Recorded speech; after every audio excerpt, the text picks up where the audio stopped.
Hey, what's up, everybody? True Boxing here. Thank you for coming back to get hit with the truth. So today we are continuing the True Boxing Annual Top 10s, as we are going to start the 140-pound junior welterweight division, and this video is on the dropouts, the guys that dropped out from last year's top 10.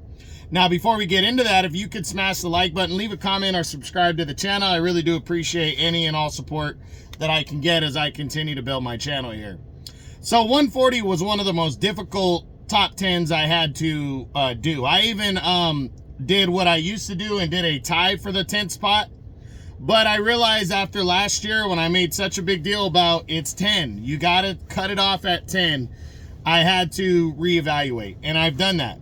The tougher part was evaluating whether Devin Haney deserved to remain in the top 10 following his inactivity after the Garcia fight, taking time off. But I decided, since it was within a year, it's been within a year of the fight with Garcia, that he deserved to stay in the top 10.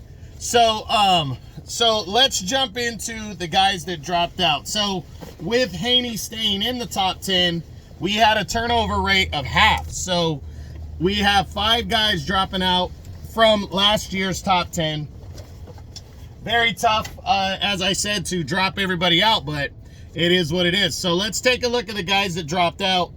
We start with the previous number 10, Gary Antoine Russell. Russell was undefeated coming into the year, highly touted and avoided fighter. But he got a big opportunity in June on the Tank Davis undercard, as he would take on Sandor Martin for the vacant WBC interim title. He came in a heavy favorite in that fight, but not Sandor Martin. He fought Alberto Puello. I'm sorry about that. Puello was able to outgun him. He outlanded him. He counterpunched great. It was a good, hard-fought battle, though. But Puello was able to pull off the upset 12-round split decision and handed Russell the first loss of his career. Russell, 28 years old, tough defeat. But after that, he was guaranteed a shot. He was put in line for a title shot against the winner of Puello and Sandor Martin after Devin Haney was declared champion in recess. And Puello was upgraded to full champ. But, so we knew that that was coming up for Russell. We just had to get the Puello-Martin fight out of the way. Well, that fight never happened. They were trying to schedule it before the end of the year. It didn't happen.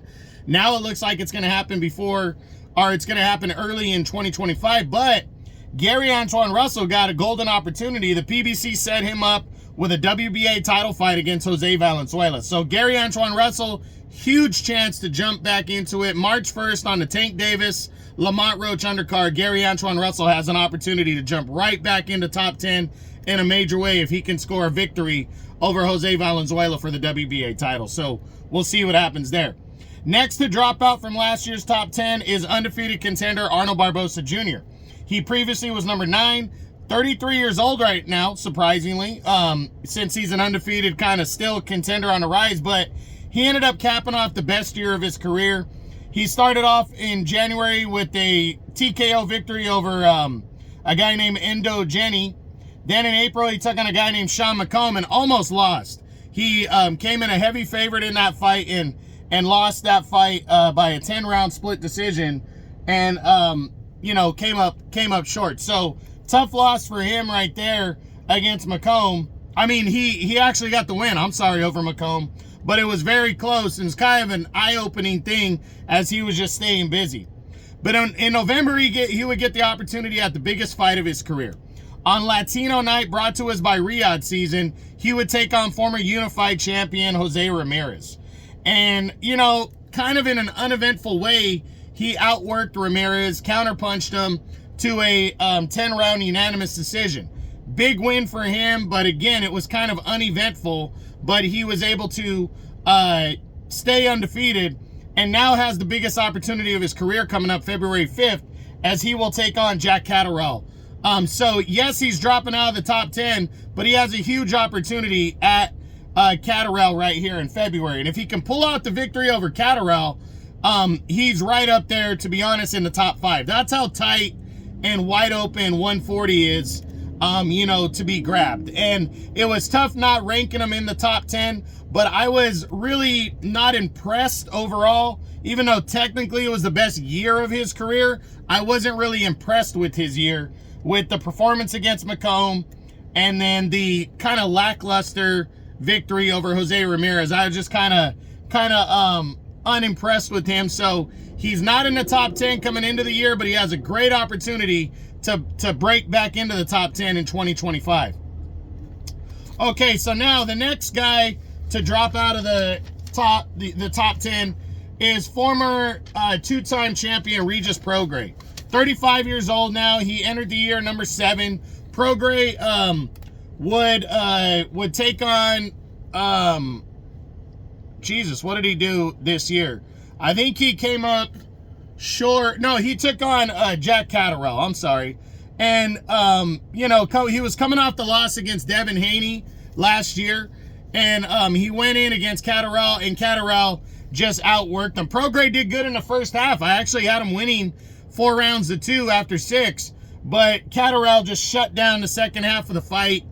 I'd say overall Catterall won 8 or 9 rounds, outworked him, outboxed him, and Prograis came up short, losing his second consecutive fight.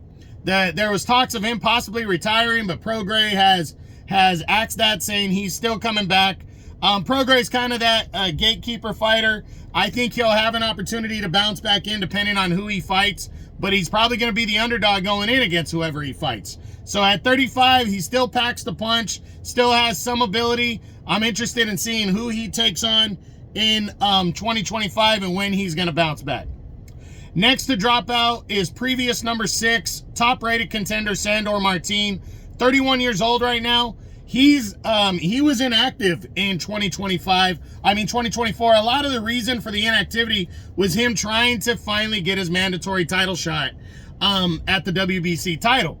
After the mess with Devin Haney and Ryan Garcia was kind of figured out finally, and Garcia was Haney was still the champion after the whole mess.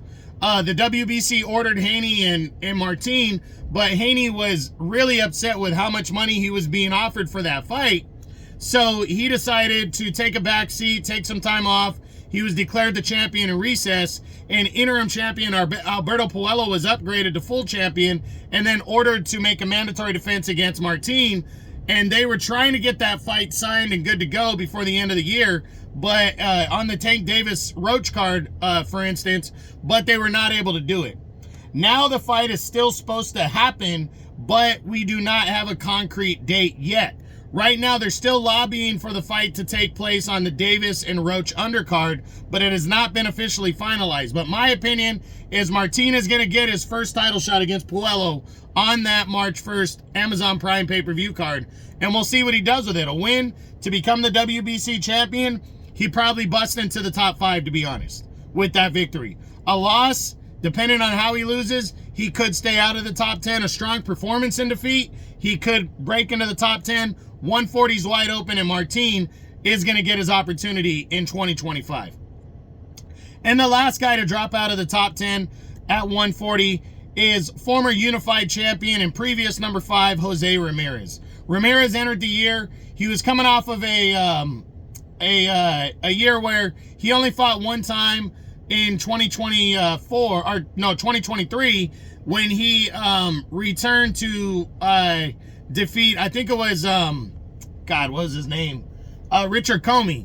He got a nice knockout win over Richard Comey, but because of promotional issues with Top Rank, he remained inactive the remainder of the year. But he finally signed on with Golden Boy and would get going in 2025 and made his debut for Golden Boy in May when he took on former 2-division champion Rances Barthelemy. Barthelemy gave him some trouble, even stunned Ramirez, but Ramirez was able to bounce back in and control the action and walk away with a clean, unanimous decision, and was looking forward to what was next. And finally, he got a big opportunity on the Latino Night Riyadh season card that took place in November, when he would take on undefeated Arnold Barbosa Jr. It was a big clash at 140 with the winner to really be in a good position, and Ramirez just didn't pull the trigger in the fight. He was coming forward like he normally does, but he couldn't cut the ring off. And some of it was because of Barbosa, but I really just feel like there was a lot left on the table for Ramirez if he would have went after Barbosa, and he didn't. So a tough loss, and it leaves him in a spot now of what does he do now with his career? At 32, he's been there, done that. Remember, Ramirez started young. I think he won his first title in 2017, you know, so it's been 7 years now. And where does he go now? Does he finally move to welterweight, which has been something, you know, that has been discussed before for Ramirez because he's a big junior welter? Or does he stay here in this hot division and just restart? So I'm interested in seeing how Ramirez bounces back. I don't know if he busts back into the top 10 in 2025. It depends on who he gets. I would like to see him fight somebody like a Regis Prograis in a full-on crossroads fight, since they're both coming off of losses, and see what happens. But that's it. That's what I got. That is my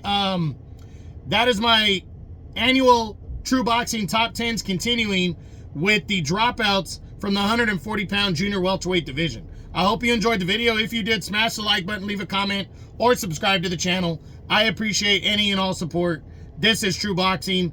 You've been hit with the truth.